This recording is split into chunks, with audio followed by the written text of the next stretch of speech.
Sa mapagpalang umaga po sa bawat isa, tayo pong muli ay magdadako na po sa pag-aaral po ng salita ng Diyos natin pong ginagawa sa bawat umaga at patuloy nga po tayong samahan ng ating Panginoon.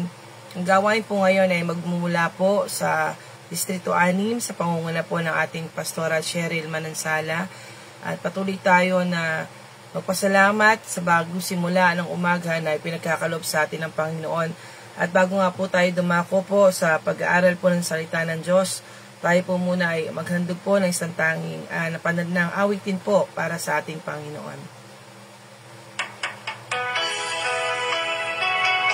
Sabayan niyo po ako sa pagsamba po natin sa ating Panginoon. Maging panalangin po ng ating mga puso na sa ating pong pag-awit ay maging totoo po ang bawat lyrics nito sa atin. Sa umaga, naaalala ka, nasasabik ang puso ko na makapiling ka. Umaawit, sumasamba, sumasayaw sa'yo, naghihintay ng pangungusap mo. Pagising sa umaga, naaalala ka, nasasabik ang puso ko na makapiling ka. Umaawit, sumasamba, sumasayaw sa'yo, naghihintay ng pangungusap mo. Ayaw kong magkulang ng kapangyarihan mo. Ayaw kong magkulang ng kabanalan mo. Jesus, dakila ka, tanging sandigan ko. Lakas ko ay nanggagaling sa'yo. Tunay, Panginoon, lakas namin ay nanggagaling sa inyo. Ayaw namin magkulang na kapangyarihan ninyo, Panginoon. Salamat po sa inyo, dakilang Diyos. Salamat po sa lahat ng ginagawa ninyo sa amin. Salamat po sa katapatan ninyo, Ama. Purihin po kayo, Panginoon. Ayaw kong magkulang ng kapangyarihan mo. Ayaw kong magkulang ng kabanalan mo. Jesus, dakila ka, tanging sandigan ko. Lakas ko ay nanggagaling sa'yo. Ayaw kong magkulang ng kapangyarihan mo. Ayaw kong magkulang ng kabanalan mo. Jesus, dakila ka, tanging sandigan ko. Lakas ko ay nanggagaling sa'yo. Lakas ko ay nanggagaling sa'yo. Lakas ko ay nanggagaling sa'yo. Hallelujah, hallelujah, hallelujah, hallelujah. Salamat po, Ama naming nasa langit. Salamat po sa bawat pagkakataon at bawat pribilehiyo na pinagkakalob niyo po sa amin, Lord God, upang patuloy kaming magamit ninyo sa inyo pong gawain. Panginoon, sa bawat umaga, ang kahilingan nga po namin gaya ng aming pong inawit, ay huwag kami magkulang na kapangyarihan at ng kabanalan ninyo, na makapamuhay po kami sa bawat araw na kalooban ninyo, na kami nakasusunod sa naisin ninyo. Patuloy po kaming humihingi ng kapatawaran sa mga bagay po na nasabi, naisip, nagawa. Panginoon, kayo po magbigay sa amin ng kapatawaran sa lahat ng bagay na iyon, at pagindapatin niyo po na maging karapat dapat kami, na maging daluyan na iyong salita, Panginoon, sa umagang ito. At sa bawat kapatid ko po na nasa bawat sulok ng mundo kung saan man sila naroroon, pag-isahin mo po kami ng iyong kapangyarihan. Nagbibigay galang kami sa presensya po ng iyong banal na spirito na nasa amin pong kalagitnaan sa ngayon. Panginoon, sa amin pong pagsasalo-salo ang mensahe mo sa umagang ito, magbigay ito sa amin ng inspirasyon at patuloy ng motivation, Lord God, upang kami magpatuloy sa buhay na tinawag mo para sa amin. Isang buhay na tiyak, isang buhay na may kabanalan. At salamat po, Panginoon, pagpalain niyo po ang iyong lingkod na magdadala ng iyong mensahe sa umagang ito, kayong kumilos sa kanyang buhay. At tahayaan mo, Lord God, na malaya niyang masabi ko ano yung mensahe na binabibigay niyo po sa lahat sa amin. Panginoon, muli, maingat po namin binabalik sa inyo ang lahat po ng papuri, pasasalamat at pagsamba sa pangalan po ng iyong anak na si Jesus. Amen and amen. Magandang umaga po muli. Ang gawain nga po muli ay magmumula po sa Distrito 6 at ngayon po ay tinatawagan ko na po magdadala ng salita ng Diyos sa ating kalagitnaan na Pastor Alan Kasunuran po. Magandang umaga po. Isang mapagpalang umaga sa bawat isa at nakikiisa sa pag-aaral ng salita ng Diyos sa umagang ito. At salamat sa buhay na aking may bahay na siyang aking pastora sa dako ng lamesa. Sabi nga po niya sa pangunguna ng Distrito 6 ng aming District 6 Supervisor, Pastora Cheryl Manansala. Magandang umaga po sa bawat isa. Ang ating pong pagsasalusaluhan o teksto na ating pag-aaralan sa umagang ito na pinagkaloob ng Panginoon ay makikita natin sa unang hari, chapter 3, verse 7 to 10. At kung kayo may tangang Biblia, sabayin niyo po ko sa pagbabasa at kung wala naman po ay namnamin niyo na lang po ng pakikinig. At ganito po ang sinasabi sa unang hari, chapter 3, verse 7 to 10. Sinasabi ho dito, Yahweh aking Diyos, ginawa mo kong hari bilang kahalili ng aking amang si David. Kahit ako'y bata pat walang karanasan, ngayon nasa kalagitnaan ako ng iyong bayang pinili, bayang hindi mabilang sa dami, bigyan po ninyo ako ng karunungang kailangan ko sa pamamahala at kakayahang kumilala ng mabuti at masama. Sapagat sino po ba ay may kakayahang maghari sa napakalaking bayang ito? 10. Dahil ito ang hiniling ni Solomon, nalugot sa kanya si Yahweh. Purihin ang pagkabasa ng salita ng Diyos na ating po pag-aaralan sa umagang ito. Ang topic natin ay may patungkol din sa nangyari kahapon. Isang posisyon na ninanais na malagay o maluklok yung mga taong inihalal na mga kababayan natin sa kanya-kanyang mga pwesto sa pamahalaan na alam naman po natin na mahabang preparasyon ang ginawa nila para malagay sila sa gusto nilang posisyon na kanilang kinandidatuhan, kagaya ho kahapon, at kagaya rin po sa topic natin ngayon sa umagang ito, na pinamagatan ko po itong knowing the right thing. Alamin ang mga tamang bagay, na kagaya ho ni Solomon, naluklok siya bilang isang hari, nakahalili ng kanyang ama, dadapot alam naman po din natin, na may nag-intensyon din sa kanyang kalalagayan, na tingnan huunay natin, pag-aralan natin itong dalawang senaryo o pangyayari, sa naising posisyon na ito. Tingnan natin sa unang hari, chapter 1, sa 5 na tayo magsimula. Samantala, ito po binalak ni Adonias, na maging hari. Samantala, pinamamalita ni Adonias na anak ni Hagit na siya ang susunod na hari, may inihanda siya mga karwahe, mga mangabayo, at 50 alalay na kawal. Nakita ho natin dito, yung intensyon ni Adonias. Si Adonias ay kapatid ni Absalom, na anak ni Haring David. Ngunit kahit kailan, hindi ho siya pinakalman ni Haring David. Tuloy ho natin yung ating babasahin sa unang hari, chapter 1, verse 6. Ni minsan hindi siya pinagsabihan o sinaway ng hari sa mga ginagawa niya. Bakit kaya hindi siya sinaway ni Haring David sa pangyayaring ito? Dahil naranasan na rin niya kung papaano yung kapatid ni Adonias, ni Absalom, ay naghimaksik sa kanya. Nag-giveaway siya. At alam naman po natin ito, at nasubaybayin natin ang mga pangyayaring ito sa 2 Samuel chapter 15. Na si Absalom ay naghimaksik sa kanyang aba. At nakita din ho natin dito sa verse 30, nag-giveaway siya, umalis siya sa Jerusalem. Ano po, at nakita natin dito na pagkakapamaraanan ng tao o yung sinasabi nga ho kahapon ng ating tagapagsalita no, na fleshly desire, yung nasalang natin ay hindi ho tayo magtatagumpay. Dahil si Haring David, ano po, ang ginagawa niya ay lagi nakadependent sa Panginoon.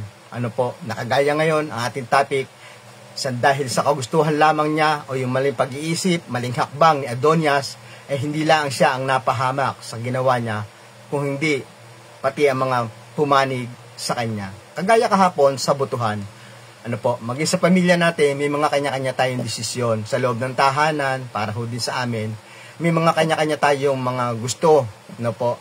At nung ako pinag-aaral sa Bible School, nito lamang March, sabi ko nga ho, Lord, may gusto ako, pero pinaisip sa akin, bakit hindi mo hingi sa akin kung sino yung naisin ko italaga? Na, pinanalangin ko sa Panginoon, na Lord, kung ano po yung kalooban nyo, yun po ilagay nyo sa aking puso at isipan kung sino po yung mga nais nyong iboto. Dahil meron ho tayong gusto sa sarili natin, aminin natin hindi, sa sarili natin kapakinabangan, kagaya ng ating topic ngayon, ano po, sino po ba yung mga pumani kay Adonias, na siya naghimaksik sa kanyang ama, na gusto niyang maluklok, gumawa siya ng sariling niyang hakbang, nagpatay siya, nag-alay siya. Hindi naman natin sasabihin na hindi siya kumikilala sa Diyos, at alam naman po natin na ang kanyang amang hari ay kung gaano nakadependent sa ating Panginoon. Diyos, ano po, lahat ng hakbangin niya ay sinasanggunin niya sa Panginoon. Tuloy ho natin dito sa ating topic ngayon. Balik ho tayo kay Haring Solomon. Sabi nga ho dito sa 7, Yahweh, aking Diyos, ginawa mo akong hari bilang kahalili na aking amang si David. Kahit ako'y bata at walang karanasan, ngayon nasa kalagitnaan ako ng iyong bayang pinili, bayang hindi mabilang sa dami. Isang pamamahala na kung titingnan natin, pagka nagkamali tayo ng desisyon, bayan na magsasakripisyo sa pinunong ating tinalaga. Pero pagka ang Diyos, ano po ang naglagay, tiyak ang bayan na mananagana. Kagaya ng nangyari ho sa buhay ni Haring Solomon, ano po, humingi siya, sabi nga ho ng ating pamagat, knowing the right things, ano po, alamin ang lahat ng bagay. Di bumibigo ang Diyos sa humihingi ng tulong sa Kanya. At alam naman po natin yan. Siguro po ganito ang nangyari, na dinipende niya ang kanyang sarili din sa Panginoon, kagaya ng sinabi sa aklat ng Propeta Jeremiah 17:7, sa magandang balita Biblia, ano po yung salin, sabi nga, mapalad ang mga tao nagtitiwala sa kay Yahweh, pagpapalain ko ang umaasa sa akin. Siya'y nagtiwala at umasa sa Panginoon sa kanyang gagawing pamumuno, ano po, bilang hari. At tingnan ho natin sa 9, bigyan po ninyo ako ng karunungan kailangan ko sa pamamahala at kakayahang kumilala ng mabuti at masama, sapagkat sino po ba ang may kakayahang maghari sa napakalaking bayang ito? Ano po, hindi nagkamali ng desisyon at yung hiningi niya sa Panginoon, ano po, na ito naman ay kinalugod ng ating Diyos, yung hiningi ni Solomon na pamamahala. Kaya minsan po, talagang tunay na wag ho yung sarili nating intensyon, anaisin natin, tingnan natin yung kagustuhan na akala natin ititama na, pero mas alam natin higit na tama ang desisyon ng Panginoon sa mga hahakbangan natin bilang tayo mga lingkod ng Diyos. At alam naman po din natin yan, na sa ating pamahalaan may mga ilang lingkod ng Diyos na naluklok, ano po, nalagay, at kilala din naman po natin yan na may takot sa Diyos. Pero hindi po na tawag dito nasasakripisyo o napapapalagay sa kompormiso yung kanilang pananampalataya. At tinatayuan nila po yon, kagaya po ng mga nabanggit din po sa aklat ni Daniel chapter 3 verse 18. Ano po, tinayuan ng tatlong magkakaibigan yung kanilang pananampalataya. At sa pagtayo nila, alam naman po natin, sinamahan sila ng Panginoon. Minsan tatayuan lang talaga natin sa mahirap na sitwasyon ng pagdedesisyon natin sa buhay. Ano po, nakita ni Haring ng hari na si Nebuchadnezzar na ano po, na naging 4, sinamahan ng Panginoon yung 3 na magkakaibigan dahil tinayuan nila, sabi nga ho nila sa chapter 18, kung hindi man kami tulungan ng aming Panginoon, hindi pa rin kami luluhod sa Diyos-Diyosan nyo. At nakita din natin dito sa chapter 6 ng Daniel, chapter 16, ano po, nung hinuhulog si Daniel sa lion den, sa paghahari naman ni Dario, nakita din natin yung tulong ng Panginoon, sinamahan din po.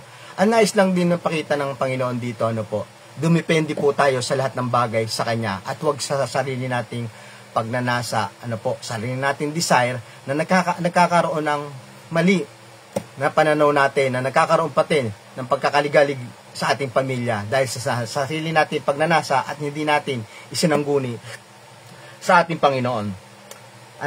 Pag tama ang ating hinihingi sa Diyos, ay nalulugod siya. Kagaya nga sa verse 10, sabi ho dito sa chapter 3, verse 10, dahil to ang hiniling ni Solomon, nalugod sa kanya si Yahweh. Ituloy ho natin kung ano ang ginawa. At sinabi sa kanya, dahil hindi ka humiling sa iyong sarili na mahabang buhay o kayamanan o kamatayan ng mga kaaway, kundi ang hiniling mo'y karunungang kumilalang ng mabuti at masama. Nakita po natin, natutuwa ang Panginoon pagka lumalapit tayo at tama ang dinidesisyon natin sa paghingi natin sa ating Panginoon. At lahat ng bagay talaga pinagkakaloob niya sa pamamagitan niya, sa tamang paglapit natin sa Kanya. Minsan humahakbang tayo kagaya ni Adonias. Minsan nagiging Adonias tayo. Gumagawa tayo ng sarili nating kapamaraanan na hindi natin naisasangguni sa Panginoon. Kaya ultimo, na malapit natin sa buhay, nadadamay. Kagaya na ni Adonias, yung mga pumanik sa kanya, napahamak, hindi lang napahamak, nawala pa yung buhay. Isa na dyan, si Joas, hindi po ba? Pero yung mga napapanik kay Solomon, nakita ho natin, nagtagumpay. Bakit po? Sinamahan ng Panginoon Pagka tayo nasa maganda at tamang direksyon, lahat ng bagay ay nagiging maayos, pagpapala, at dumadalo yan hanggang sa ibaba. Hanggang makikita ho natin yan, sa chapter 4 ng unang hari, kung ano po ang nangyari, nung siya nagtalaga na si Solomon ng mga manunungkulan sa kanyang kaharian.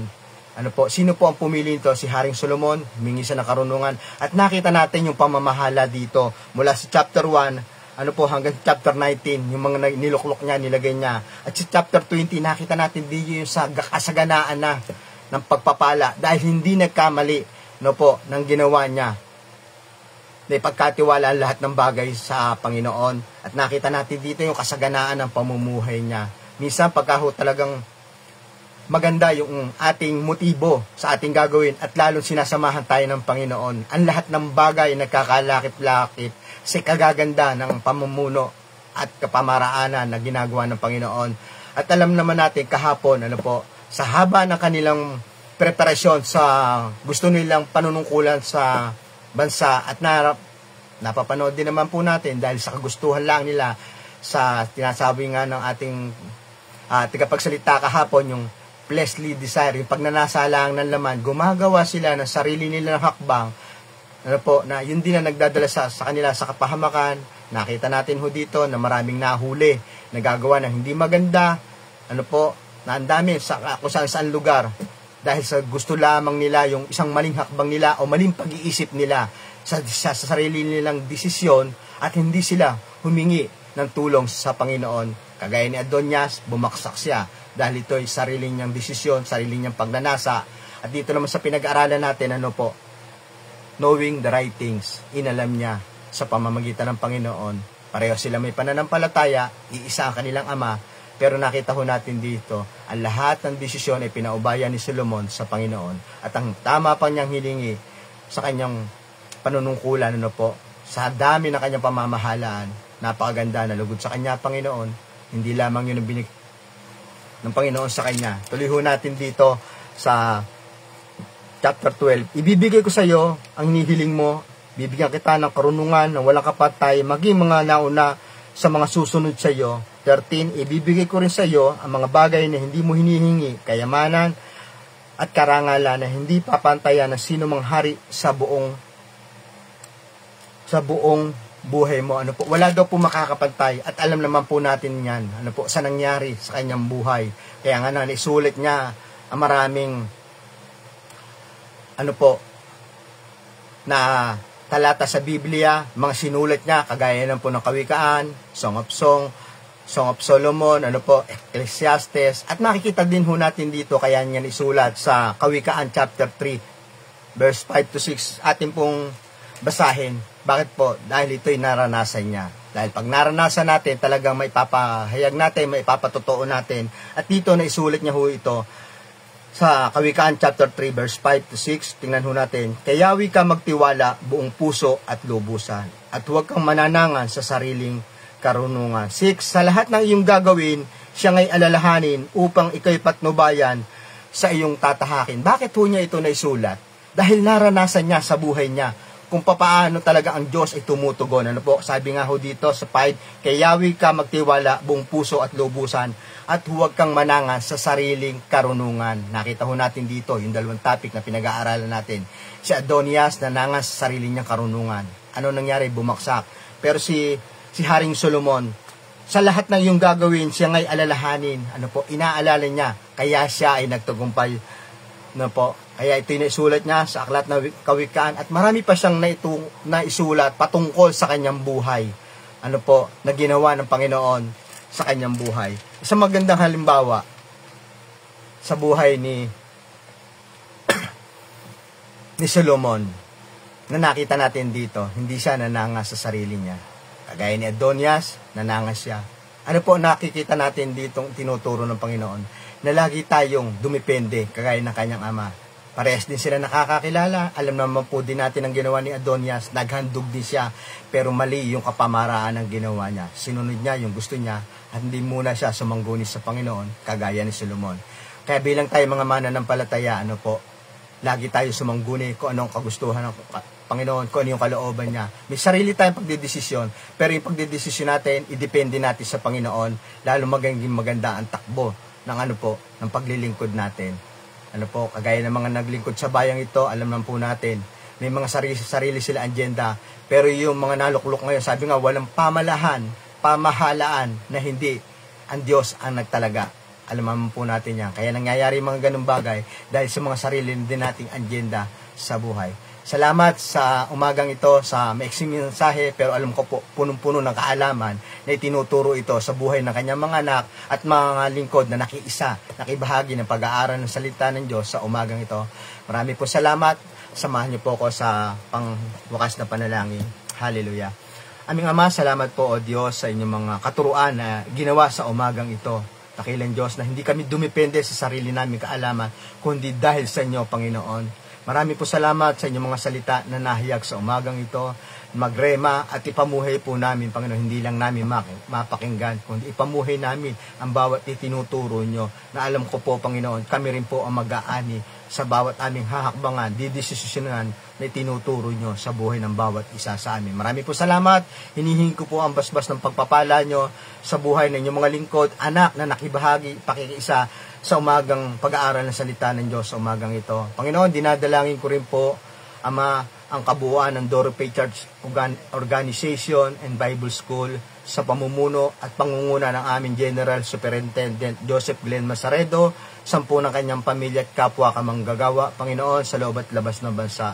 Panginoon, alam niyo po yung mga pinagdadaanan nila. Alam niyo po yung sitwasyon nila, dakilang Diyos, na hindi ganun kadali na maglingkod na malayo sa kanilang buhay, maglingkod sa ibang bansa na hindi nila alam, Panginoon, ang kultura doon.